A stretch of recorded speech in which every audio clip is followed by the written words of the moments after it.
Hello and welcome back to Learning the Lyre Harp for Beginners. My name is Sharon. Today I'm so excited to be learning the C major scale and the chords that go into that scale as well as their inversions. So let's get right to it.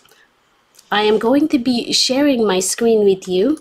That way I can go through them and explain things without missing any of the information and make it as clear as I can for you.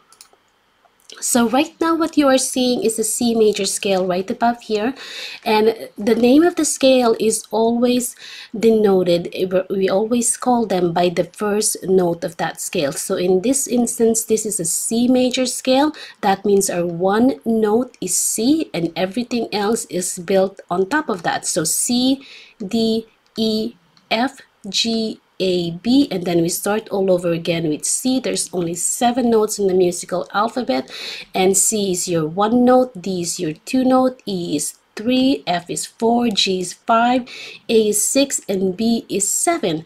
And the pattern to build the chords in C scale, or any scale for that matter, is 1, 3, 5. Now that numbering refers to the placement of the note from the one note. So in this instance, our one note is C, and we are going to be building a C chord. And every chord is named after the first note of that chord. So for example, on a C chord, C major chord, 1, 3, and 5 notes are the notes that we need. So C is 1, E is 3, G is 5, and we skip 2 and 4. So on my lyre, it looks like this.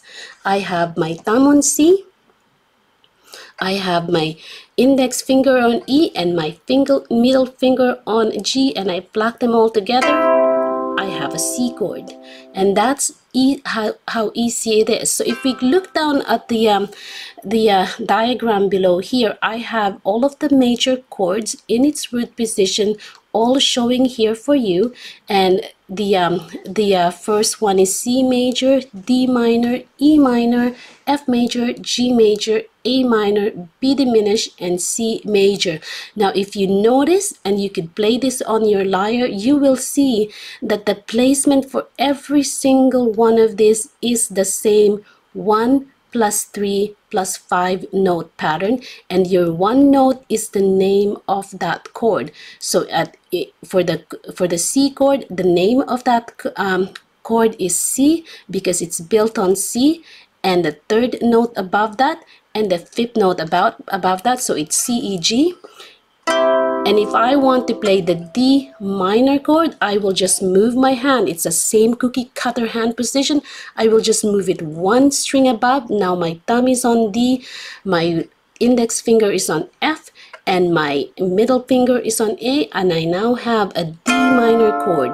If I wanted to skip and I wanted to do an F major chord, I will put my thumb on F, I will skip a string, index finger on A, skip a string, and my middle finger lands on C, and I play them together, and now I have an F chord. So that's really how easy it is. Remember that cookie cutter shape, remember the pattern.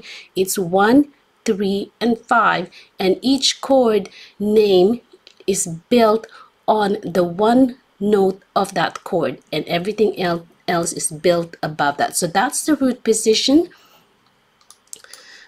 This diagram here shows a very popular chord progression, and I will show it to you in root chords. It's the 1, 5, 6, and 4 progression, and all that means is I'm taking the one chord, and remember in the previous slide, the 1 is always the first note on that scale, so that would be a C, and I will just play that.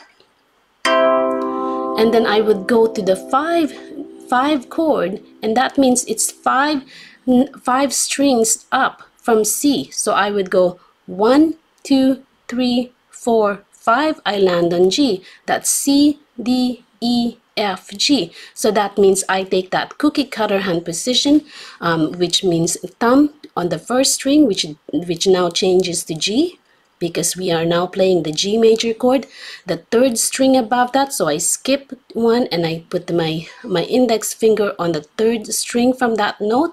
I now have a B, and then I skip a string again and my middle finger is on D, and I play them together.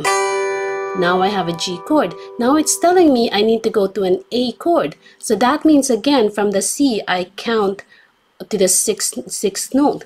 1, 2, 3, 4, 5, 6. I now land on the A note. So to build an A chord, I need to do that cookie cutter shape 1, 3, and 5. So I play A, I skip a string, I put my index finger on C, skip a string, and then my fifth finger is on E, and I play them all together.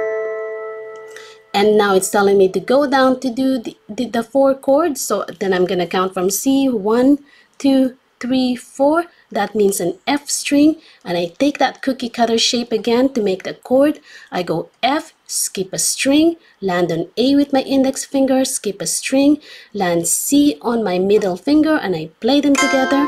And now I have an F chord. So if I play those all together without talking, it will sound like this. C, G, A,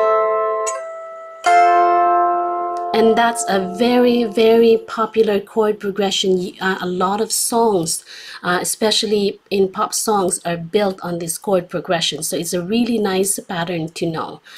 Now my next one here is I'm going to be talking to you about. Actually, let's go back to this one here. We talked about the root chord position, and the root chord is always built on the name of that chord being the first note. That's the root note. That's why we call it as a root chord or root position. Now for first inversion, all we do is we move that first note, which is now C, and we put it up on top and land on the next C above. So in this instance, this C here, right here, when we moved down to the first inversion, all I did was I took that note and I put it on the C on the top. That's it. And on the first inversion, I remember it as always moving the first note to the top. That's how I remember it. And I also, for a visual reference, I also notice that it's like there's one string in between the first two notes and then the C on the top. So that's kind of another visual reference that I see. So now when we do the root chord, it sounds like this. I'm changing my cookie cutter hand position now because I need to play the E, G, C on a first inversion. So that means I will move my thumb on the E, my index finger now is on G, and my middle finger is now on C. So you will notice my cookie cutter hand shape has changed. I play them and it's still a C chord. The second inversion, the way I remember it is after I moved my first note, when I moved the second note on that scale degree, remember 1, 2, E is the second note, when I move that on top of the first note. And I also see it as a visual reference that now on my first two notes, there are two strings being skipped. That's just a visual reference for me. And now I need to change my hand position again because you know we're skipping different strings now. So my thumb will go on G, my index finger is still on C, and now my index finger on C, and now my middle finger lands on E, and it sounds like this. It doesn't matter if I'm playing the root chord or the first inversion or the second inversion, the chord I'm playing will always be C because it has the same notes. We have not changed any of the notes, we just move them around. So it doesn't matter what position, it will still be a C chord. Now this is a really a really neat diagram that I put together for you and will help you to practice all of those chord inversions, again using that cookie pattern shape. So like I said, in the root position you can practice this, and you can walk up the scale and down the scale, keeping that hand position. So we'll start with a C major chord, C, same hand position, land on the next strings, D. All I'm doing is moving my hand and keeping that same position, and I'm walking up.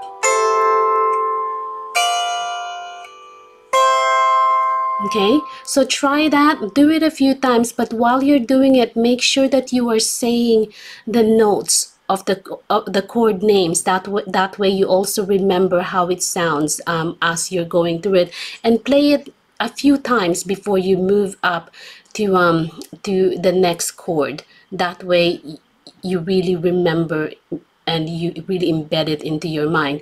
Now the first inversion, I also have them here step by step for you, and again I'm giving you the cookie chord shape pattern for this one. We are still using the same fingers, we are just skipping different strings. So for instance, on the first inversion for the C chord, remember we put the highest, the root note on the top now, so your one chord is on the top rather than it being at the bottom. And again, I can use now my index finger as the guide on where I need to land for the notes. So for example, on the C chord, I'm using my instead of using my thumb as the marker before on where I land, the name of the chord now is gonna be depicted by my middle finger. So C is on the top, I will use that as my guide. E, G, and C, still the same notes on that chord. That's a C chord. If I wanted to move up to D, I will move all of that finger up one step. Now my middle finger is now on D, my middle finger is on A, and my thumb is now on F. I move it one more time to play an E, and now my hand is on G, my thumb is on G, my index on B, and my middle finger on E. And the same thing if I move all of my fingers up one more time. My finger, if I move them all one more time, I now play an F chord, and I'm playing A, C, F. So play around again with those cookie patterns, going up and down the scale, playing them a few times, saying the names of the chords so that you remember them. And then on the second inversion, it's still the same, a different cookie pattern shape because we are skipping different screens. So now G becomes our first note on the C scale, still C, and then E. Okay, so now the pattern is we have the fifth note G, we skip two string, we skip A and B, we land our index finger on the C, skip a string, and then we land our middle finger on E. And again, you can move that around. As a reference, you will see you can use your index finger again as a reference if you want, because that is naming that index finger is on the name of the chord, so that's C. So if I wanted to play a D, I will move everything up one step. Now I am playing a D chord, which is A, D, F. If I wanted to play an E, I will move everything up one note, and you will notice that my middle finger, if you're following along with me, will now be on E, and my thumb is now on B, and my middle finger is now on G. Now your notes hasn't changed at all, so it doesn't matter what position you put your fingers in. As long as you have those notes in that chord, it will always be that chord. So C, E, G, no matter how differently you order them, as long as it's C, E, G in that chord, it will always be C. So I hope this is helpful. to you, and do play around with it. It's a good way to practice our root positions and our first inversion and our chord notes. So this is just another diagram that I have for you on a smaller smaller lyre. That way you can again practice with it and plan your notes out, because the chord inversions, we really need them, especially if you have a small lyre, because you won't have as many strings on your lyre as I do here. So I can't keep playing root position on a smaller lyre, because I'll run out of strings. So the part of the reason why we need to know how to do inversion is to make sure that we can still do those chords even though we have a lot less strings than other lyres or other musical instruments. Also the other reason why we would learn the inversions is because for some songs it's easier to play on one side rather than jumping around all over the place, because when we're jumping around all over the place, there's more possibility of us landing on the wrong strings and playing the wrong notes. But if we're not moving around as much, then it's easier for us to keep our eyes in one area and play the song, and it's less chance of us making mistakes. So on my next string here, this is the same chord progression that we had at the beginning when we were playing the root notes, but this time I'm showing you how it would be if we use inversions. So I chose to play on the lowest parts of the note, because I think for some instrument on the smaller lyres it starts with a G, and that's why I did it this way. So right now, this is again the 1, 5, 6 chord progression. So for the C chord, I chose to do a second inversion, and that means there's 2 strings in between my first strings, and my C is now in the middle. So that's my second inversion. So if I play that, and now to play the G chord, all I need to do is, I find the common note in that chord, which in this case is G. So I will keep my thumb on G, and I will just move my second and my third finger down a string each. And now my fingers are on G, B, D, which is the G chord in its root position. And it's easy for me to move everything up a string each, and now I'm in A. And from there, it's easy for me to just move, because the common strings on an A and an F chord is A, C. There's 2 common strings, so I just need to move one finger up to F. Now I have an F chord. So you see how easy it is, and I'm not jumping around all over the place. So for that chord progression, it sounds like this: 1, 5, 6, 4. So that's how easy it is. And if you have a smaller lyre, learning the inversions will be so easy for you. And to map which inversions you would need, you need to know what progressions you're using, and then you can decide for yourself what would be the best chord inversion for you to use on that song. You will notice on here as well, and I did it on the first diagram as well with the root chord position, that I put some markers here. The check marks up here is obviously where the notes in the chords are. Those are the notes that you will pluck. And if you are planning to do strumming, you need to block the notes that you don't need in that chord. That way you don't accidentally play them. So in this instance, if I were gonna be strumming this chord, I need for the C chord, I need the G, the C, and the E. So that means I want to block off some of the notes, that way I don't accidentally play them. So in this instance, I am blocking some of the notes, and you can block as many or as little note as it is convenient for you.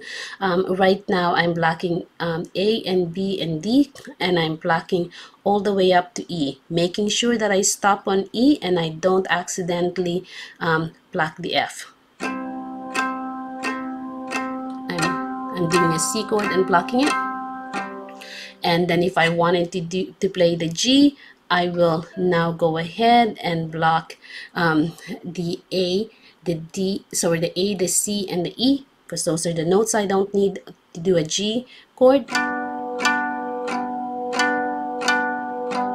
And for the A chord, I am blocking B, D, and F, and strumming A, C, E. And then for the F chord, I am blocking A, D, and E. And if I can reach the G, I will block the G as well, so that I don't play those notes, because I don't need them for an F major chord. So that's how you do the blocking technique to do strumming.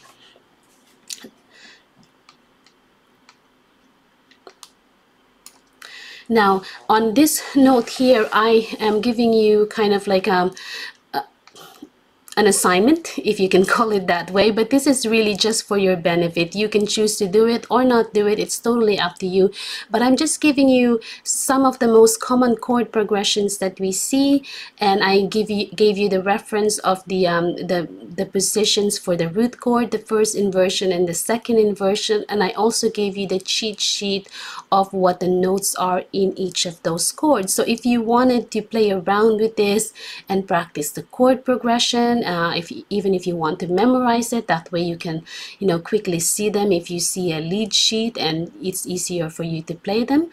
That is totally up to you. And we talked about strumming, so I included some of the very basic strumming patterns for a song right here. If you are interested in doing that, these are totally optional for you. I don't expect you to do anything, but I wanted to include as much information as I can to help you along in your learning and your practice, if you would like it. So the last thing here that I have is some sample songs. Let It Be by the Beatles and Can't Help Falling in Love. And as you can see on this one, it follows that progression that we were talking about before: C, G, A minor, F, which is your 1, 5, 6, and 4 chord progression. And you can play that using root chords if you want. You can pluck them individually like this: C, G, A, and F. Or you can play them and arpeggiate it, which means you just play them one at a time. So it's still the same. It's still the same cookie cutter shape I have, but I'm not. Instead of playing them all together, I'm just gonna go C, G, E. That's called arpeggio, or arpeggiated chord, because we're not playing it all together as a block chord. We're playing the notes individually. So just as an example for you, excuse my voice, but I'll do this one for you just so you could see what I'm doing. So Let It Be by the Beatles will sound like this. You will notice that on the first two words there are no notes. That means we just sing them or hum them. We don't play any notes, and then we'll play the first note on the word find, and then we will change chord as it tells us on the words above it. So in this case, we don't play anything. We play C on find, we play G on times, we play A minor on mother, and then we play F major on comes, and we hold those notes. So it will sound like this. When I find myself in times of trouble, Mother Mary comes to me, speaking words of wisdom, let it be. And then if you wanted to arpeggiate that, it can sound like this. When I find myself in times of trouble, Mother Mary comes to me, speaking words of wisdom, let it be. So that's how easy it is to play using a lead chord, and we see lead sheets around, and I know that if you play guitars or ukuleles, you will see all of this, and many people are familiar with playing songs like this. And this is really another way for us to be able to play songs without knowing all of the notes and reading music, but we do need to know some of the basic of the notes, because we need them to build the chords. So I hope that this has been helpful to you. If you have any questions, if I missed anything, please let me know. I will be glad to cover them and answer all of your questions. I do read them and I try to respond as soon as I can. Please subscribe, that way you don't miss any of the uploads as I upload them. I'm trying to upload as many things as I can to help beginners. So do subscribe, and also join us on the Facebook group if you want the community behind you and cheer you on in your learning journey. That's it for now. Happy playing!